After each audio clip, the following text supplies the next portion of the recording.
Today I'm making a bewitching card just using some things in my stash. Hi guys, this is Debbie with Debbie Jade's Crafting Corner, and today I'm going to be making a card using the Simon Says stamp Spook Up Some Halloween Fun stamp set. Now this stamp set has been out for quite a while. I don't even know if it's still available. If it is, I will leave a link down below. But I decided to take out this stamp because I didn't use it after I bought it and make a card today. So I have stamped up the little witch legs image and a couple of other things with some VersaFine Onyx Black ink onto just some regular white cardstock and heat set that so that I wouldn't smudge it. Then I added a mask that I made using some Post-it tape. I did fussy cut that out, and now I'm doing some ink blending on the background. Now I don't do this often.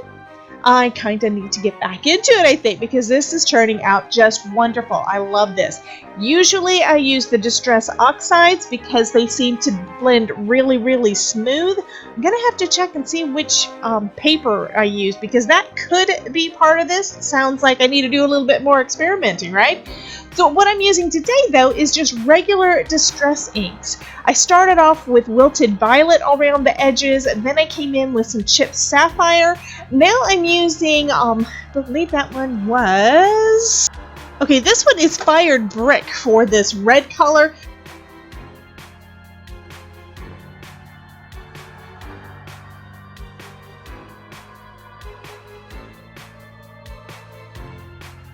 You're probably noticing that it's a little bit splotchy, and I noticed that too, but it still looked really good.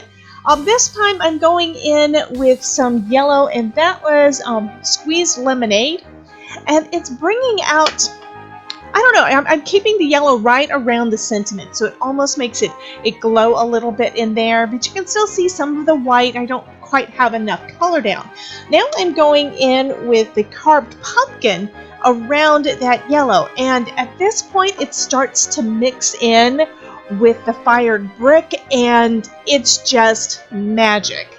That's where you can see that these colors are really starting to blend and look gorgeous. So what I'm doing is I'm going over with a second layer, working my way from the yellow out to the purple, and I'm just putting in another layer basically where I did the first, and it's really getting a really smooth, pretty blend.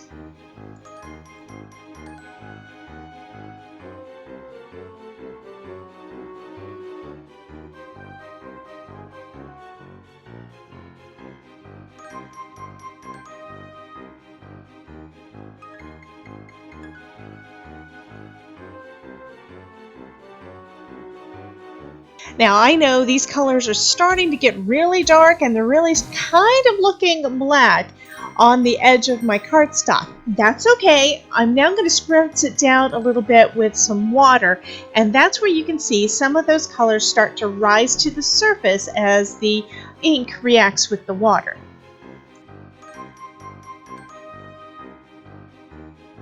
Now this is another magical thing that I really love to see, which is another reason I really need to do some more masking and ink blending. It just looks amazing when you pull the mask off. Now there's so much ink on here that I wanted to kind of clean up, dry it up so it wouldn't smudge all over me. So I used my heated tool for that, and now I'm going in with some of my Spectrum Noir markers, starting off on her legs. I'm using the AG family. AG4 is my darkest color. AG2 is the middle tone, and then AG1 is the super light one. Now, I really need to do this more often. Use a scary dark and a scary light color because this is turning out amazing. I did kind of mess up though. I was planning on doing different color stripes, and I accidentally got some of the green on the wrong stripe. So I'm just going back over everything with that darkest on the outsides of her legs, and then the lightest in the middle, and then bringing in the AG2 to kind of blend them out. Keeping that light color though as the highlight is really going to make a difference on the dimension on these. Now I'm not a coloring expert and I do need to practice more, but you know, I haven't really done that much coloring in the last year or so, and I am amazed that just having a little bit more knowledge is helping with my techniques, I think. So I'm doing the same thing with the hat band on her hat here with the AG colors, the AG3. The AG4 is the darkest color, AG1 is the lightest, and then just a little bit of that AG2 to blend it out. Next, I'm going to move on to her skirt. I'm not real good with my purple markers because if you look at this one, it's pink, but I'm really giving it the good old college try. So I've got PL4 is my darkest purple, and then I've got PL1 is my lightest. And then I'm going to use PL3 as my mid-tone to blend it out. And to be honest, I discovered that the PL1 lightens up anything that you put it over. So having PL3 over everything is going to work out great. Then I go back in with my darkest color to get those deep shadows and give the dimension to her skirt, and then go back in with the PL1 and it lightens up all the highlighted areas and it looks incredible.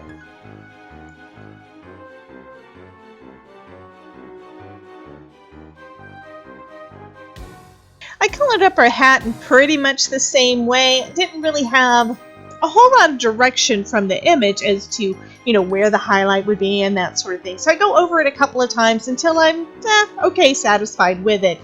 Now, I know I keep saying I'm not an expert and I'm probably sounding really excited. Well, that's the truth. That's because I am. I am amazed at how well a lot of my work does turn out, and that's just because I've been practicing a little bit and I've been watching a lot of YouTube. So that is that's something for you guys to do too. Sometimes you pick up some of the techniques just by watching other people do it and remembering what it was. You hear something enough times, you know what to try. Now I'm working with the boots just with some GG markers. These are my gray greens. And they're okay. I think just the shape of the boot, I wasn't really sure where I should put my darker shades or my lighter shades, so I'm just, as usual, winging it. Next, I'm going to go in with the little cuffs of her boots, and I'm just going in with a couple of those dark purple markers. All that's left to color is the broom, and I didn't even swatch this out on another piece of paper this time. For the others, I did. I wanted to see how they'd react together. For this, I'm just picking a couple of different browns until I find the color that I want, because, well, one thing I do know that the GY5 brings a golden shade, so that's why I'm using it. And then I'm just using a couple of other different browns to kind of give, I don't know, a little bit of texture and realism to her broomstick. To finish it off, I'm I'm adding some flesh tone to her hands, and that is pretty much going to finish up all of the card. Thanks so much for joining me today for this Halloween card using some stamps and inks and all that good stuff that I already had sitting in my stash. I hope that this video inspires you to get into your stash and do some creating of your own. I would also love to see what you create, so please drop on by my Facebook group, Crafting with Debbie, and show us your creations. Here's another video that I know you'll enjoy. Thank you so much for joining me today, and as always, if I can make it, you can too.